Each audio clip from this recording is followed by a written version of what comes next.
Hello everyone. Welcome to the Counterloop table tennis class. I'm Fong Bo. Today I'll teach you a technique that might be a bit challenging for beginners. It's more of an advanced skill. I'll teach you how to counterloop with the forehand, the basics of forehand counterlooping. It's actually different from looping a topspin ball, because when facing topspin, you need a full swing to loop the ball, and you need a strong brushing action. But for counterlooping, that's not the case. Your swing for the counterloop shouldn't be too big. The key to counterlooping is using your waist. Use your waist to control the ball. Use your waist to generate power. And the movement should be compact, not too big. All your power should be focused at one point. Really grab the ball.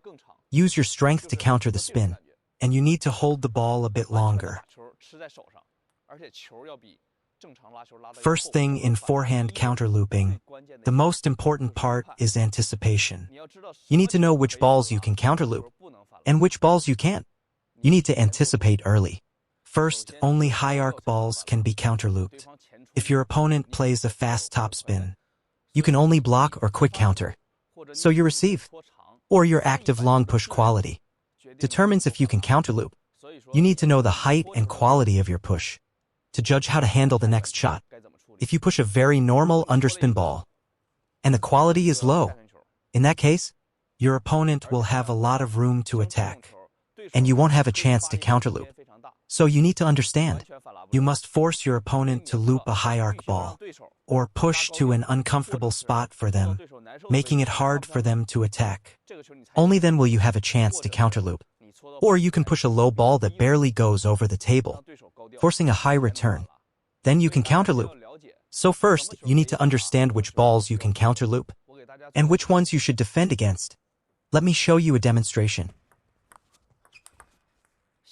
Take a look at this kind of ball. When your push has very low quality, and the ball pops up a bit high, your opponent has space to attack. This kind of ball cannot be counterlooped. Let me show you another demonstration.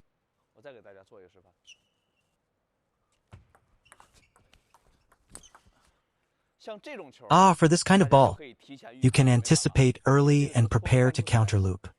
Because the push goes slightly long and stays very low, the opponent has no space to power through your shot. So you can start planning for a counterloop. That's why early anticipation is very important.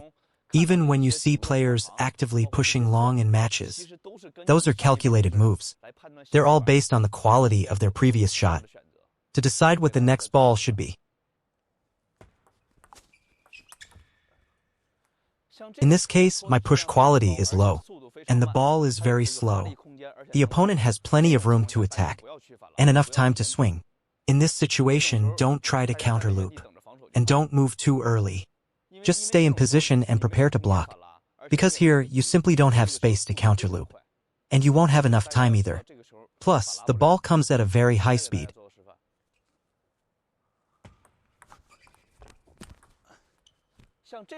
Take a look at this ball. Did you see it? The opponent's loop was very low and very short. But I was ready to counterloop. I could adjust to it easily. This is the kind of ball you can counterloop, because my previous push was very high quality, and I placed it deep to the end line. The opponent had to make a passive loop, so no matter how they loop it, I can still counterloop, because they couldn't generate much power. The first key point is anticipation. The second is positioning and adjustment. After you make a push, you should have a rough idea where and how your opponent might loop the ball. You need to move into position early. Don't wait until the ball comes over. So you need to anticipate and adjust early. Move into position, roughly around here, waiting for the loop. Then make a small final adjustment when needed, and you'll be ready to counter.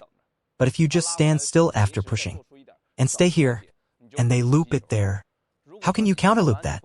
You won't have time to react and move, so you must get into position in advance.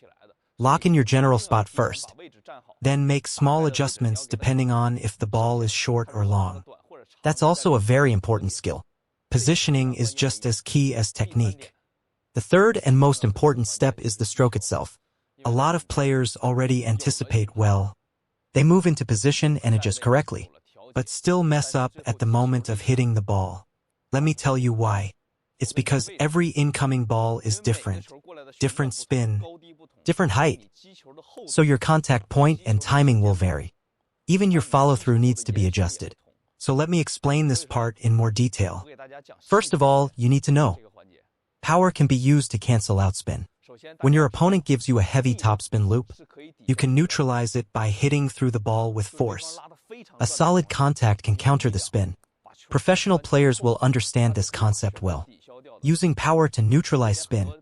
Another thing is the arc. If the looped ball comes with a very low arc, then simply using force won't work, because you don't have enough clearance. There's no room for the ball to travel. Understand?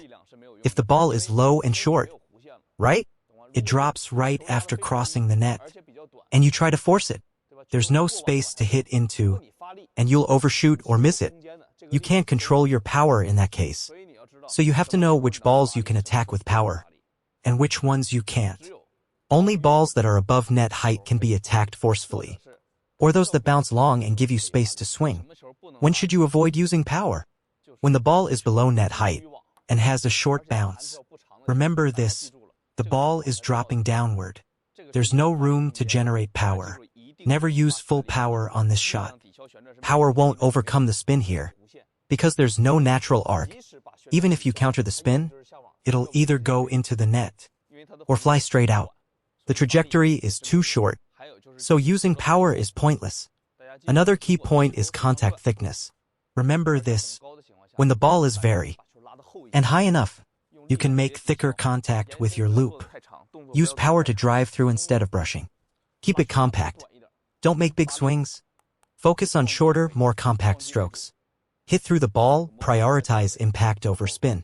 Make brushing secondary here. Snap your forearm faster on contact. This actually makes counter-looping much easier. For longer, deeper balls, when you have space to generate power, make a fuller swing and drive through the ball firmly. Use power to overcome the spin. This can produce quality counter-loops too. Two most common counter-looping situations in matches. First, balls above net height. These high-arcing balls, how should you loop them? When the ball is above net level, always prepare your racket high and use power to counter the spin. No matter how much spin, if it's above the net, pure power can overcome it. The key to this shot? Your waist rotation. You must use your waist to control the ball. Keep your core tight. If it's loose, you'll lose control. So for this shot, remember to engage your waist. Use power to counter the spin. And keep your swing compact. Don't overextend. Let me demonstrate.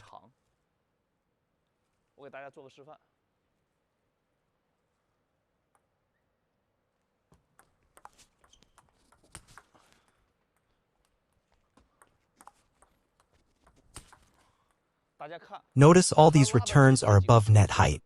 For these shots, keep your paddle high. Use your waist to control the ball and transfer power completely through impact. Even against heavy spin, you can return it effectively. Remember, for above net balls, power counters spin, waist controls the ball.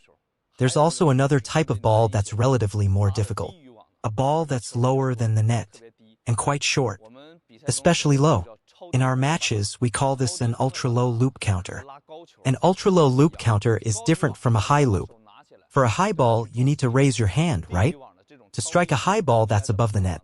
For an ultra-low ball, how should you counter it? First, you need to lower your center of gravity. You must bend your legs and squat down, because only by squatting down can you level with the ball. If you're standing too tall, and the ball is down here, you won't be able to loop it. Also, your hands should be lower as well. Then, the way you loop this ball is different from a high arc. For a high arc, you need to strike it. For a ball lower than the net, you don't have space to strike it, because its arc is level with the net. If you strike it, the ball will just fly, either into the net or out. So you must add more arc. How do you add arc? How do you add arc? You need to apply friction. Pull the ball over, right? You need to control the arc on the paddle, letting it stay there longer. Let me demonstrate for you.